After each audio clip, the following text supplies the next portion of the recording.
it's high performance driving, taking care of your vehicle. Excellence in life is all about the details. My name is Dennis Cohan, and this is Detail Guys.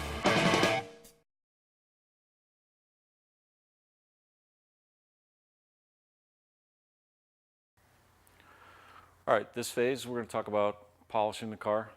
And again, this isn't going to be a big expose on polishing. This is about the process and the steps that you use from start to finish. So what we want to explore right now is a little bit of what the polishing process is going to be about.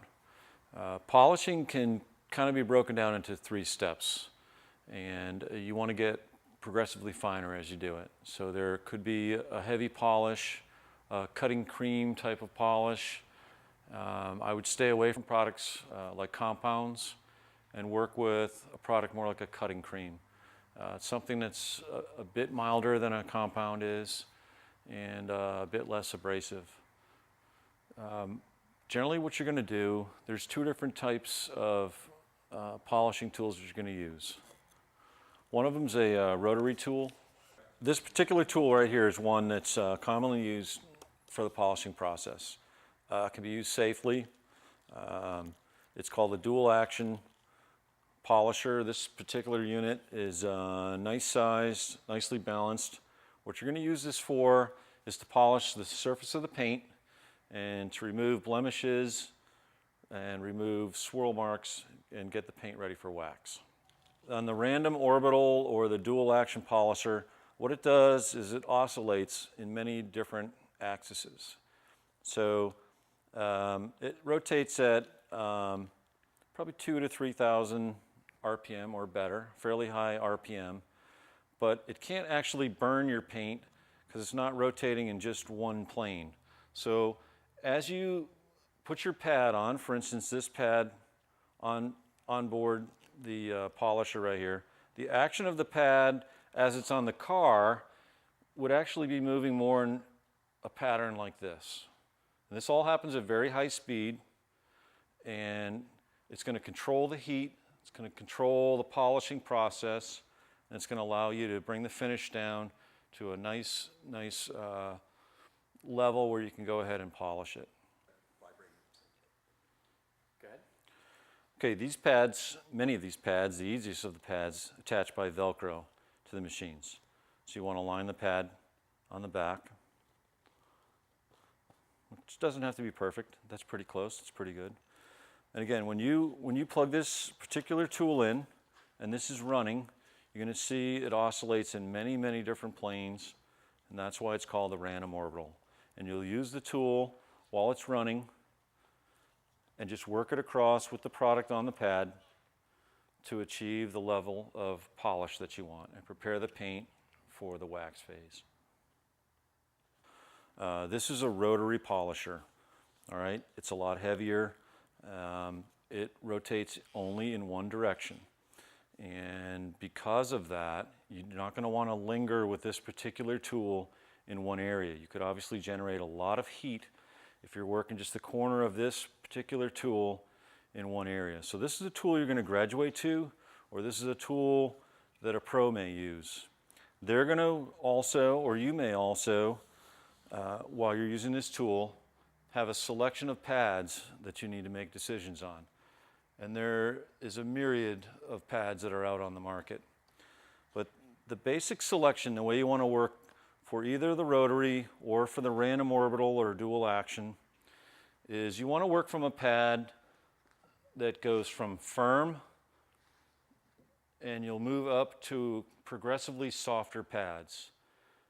And that's you'll apply the cutting cream or the polish to the firmer pads, and you'll move all the way up into the spectrum of a swirl remover or a finish polishing product on the softest of pads.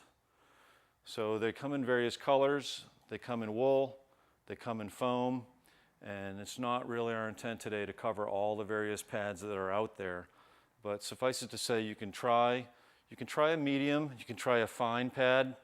You can start with a dual action and be safe anywhere on your car, and you can progress, try different pads, and work your way up to an orbital or a rotary polisher, and you should easily and safely at that point achieve the results you want.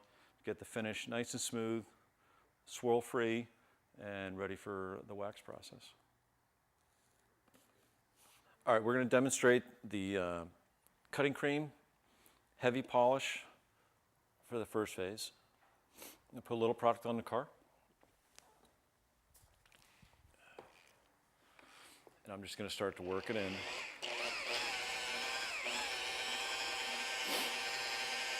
Rotary can be flat, can be on a little bit of an angle. About 2,000 RPM in there. Letting the product do the work, the pad do the work.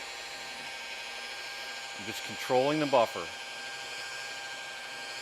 It's generating a lot of heat, it's breaking down the product, and allowing the abrasives to polish. We'll move on to the medium step next. All right, this is the second step. I've got polishing cream. Same actions, different pad, polishing pad.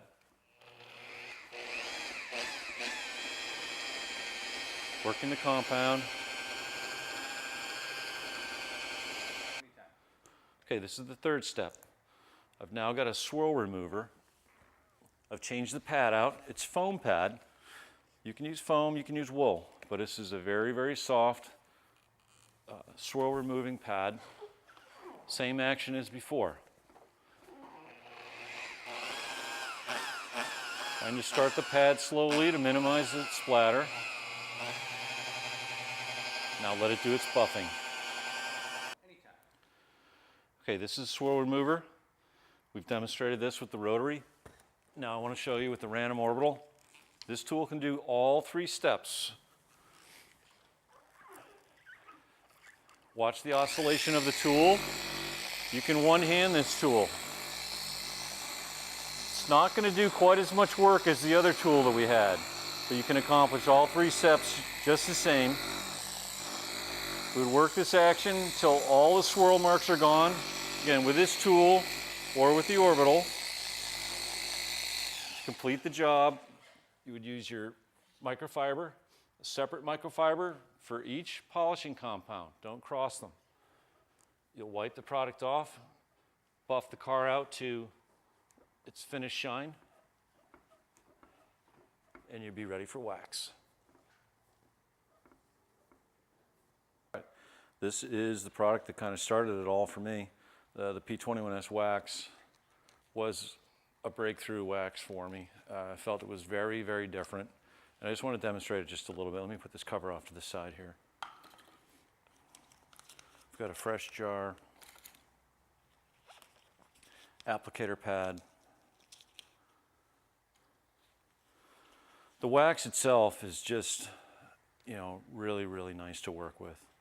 Beautiful feel to it. I'm going to put a little on the applicator. You can use this applicator. You can use a different one if you want. We're just going to spread it very, very thin and just do sections. It's a good amount for demonstration right there. It doesn't have to dry. Just wipe it with your microfiber.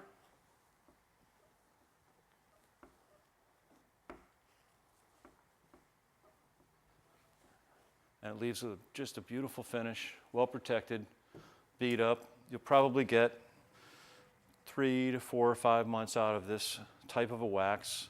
You get tremendous depth out of it, tremendous shine out of it, and just a lot of nice protection for your car. It's a great wax to use. Apply it in the shade, apply it in your garage, under your tree, in your yard, whatever you can do. A nice cool surface. And work in small sections. Should go on very easy, should come off very easy, and it'll look absolutely tremendous on your car.